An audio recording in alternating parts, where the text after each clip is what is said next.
I'm getting a lot of feedback. That was great, Rush. That comparison, Trump's inaugural to Biden last night, it is a good comparison because I think people forget 4 years ago is a long time. And Trump has been around every day for 4 years. It's easier to remember Trump of yesterday or this morning than it is the Trump of 4 years ago. The Trump of 4 years ago was magic. The Trump campaign 4 years ago, his inaugural address, that whole period, it was magical. And I don't blame them for trying to recapture it. I wish they could. I don't think there's anything wrong with trying to recapture it. After Trump, in fact, give you a illustration.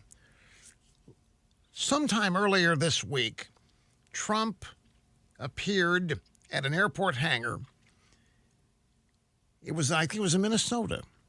Oh, and speaking of which, Trump and Biden are tied in Minnesota. Have you heard about this? Where did I put it? It's in one of these two stacks up here, ladies. And Trump's, here it is. And Trump's daily tracking presidential approval number, second day in a row, 51% in Rasmussen. Trump and Biden are tied in Minnesota. Minnesota! George Floyd, Minnesota. This is big. So anyway, Trump was in Minnesota. Well, he was in Minnetonka. And he had the airplane as the backdrop, and he was doing a rally in a hangar. It was just like some of the rallies from 2016, except the plane was his 757, the gold and black plane with a gigantic Trump in red on the fuselage. And he did a rally, I think it was the one in Minnetonka, and it was awesome. It was exactly like the rallies of 2016 in terms of his energy and his focus and the subject matter and his energy. And it was during the 5 on Fox, and I happened to be watching. And when it was over, they went to the 5 for post-rally commentary. And Juan Williams came through. He said, well, it was boring as hell to me. We saw that 4 years ago. We don't need to be seeing this again. Come on, come up with something new. You can't go back to the well like this. That was nothing new. That was predictable. That was absolutely, the president's got to get in the present. He can't go back to the past and relive, and the hell he can't. That's why it was great. It's exactly the kind of magic Trump needs to recapture, and I think he's doing it right now. Trump is addressing some group. I don't know who it is. He's in Arlington, Virginia, and I saw a little bit of it before the program started, and he's got the attitude that he had earlier this week, standing in front of, this was Air Force One, not the Trump plane. This was actually it was a U.S. government 757. Oh, how come Russia didn't take the 747? Well, because he had a lot of puddle jump stops. He was in Minnesota. He had a couple of 100-mile flights. You don't want to put a landing and takeoff cycle on a Boeing 747 on 100 miles. A cycle adds much to maintenance costs, overhaul costs. So they took the 757, and it was the one served as the backdrop. But I'm telling you, it was fabulous. It was like the Trump rallies of 2016 in the hangars back then. And he's captured it in what is going on right now. I don't know the group to whom he's speaking. I never saw. The graphics are not saying. But he's doing well. He's on. And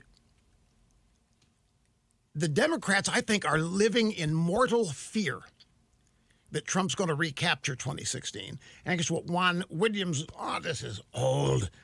We've been there, done. Let me tell you what was old. Let me tell you what was been there, done that. Last night, the only reason last night is being held up as some kind of greatness is because Joe Biden didn't screw up. Is because Joe Biden was able to read the prompter, not lose his place, not lose his timing.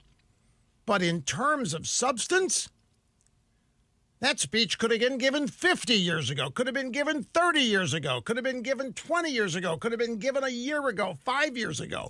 There was nothing in that speech that in any way dated it to the present, other than the occasional mentions of Trump. And yet, there's nobody talking about it that way.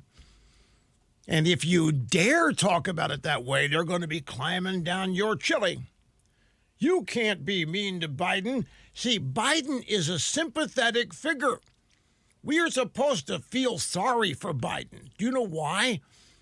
Because his wife died in a car accident, and then his beloved son, Beau Biden, died from brain cancer. We're supposed to feel sorry, but we can't feel sorry for President Trump, whose brother just died, his brother Robert, who happened to be his best friend. No. We can't feel sorry for Trump. Deserves to be miserable. As much pain and suffering as he's causing people, Trump deserves it. Well, no, we're supposed to feel sorry for Plugs. We're supposed to feel sorry for Plugs because he's losing his mental acuity. He lost his wife years ago, and he lost his son, Beau Biden.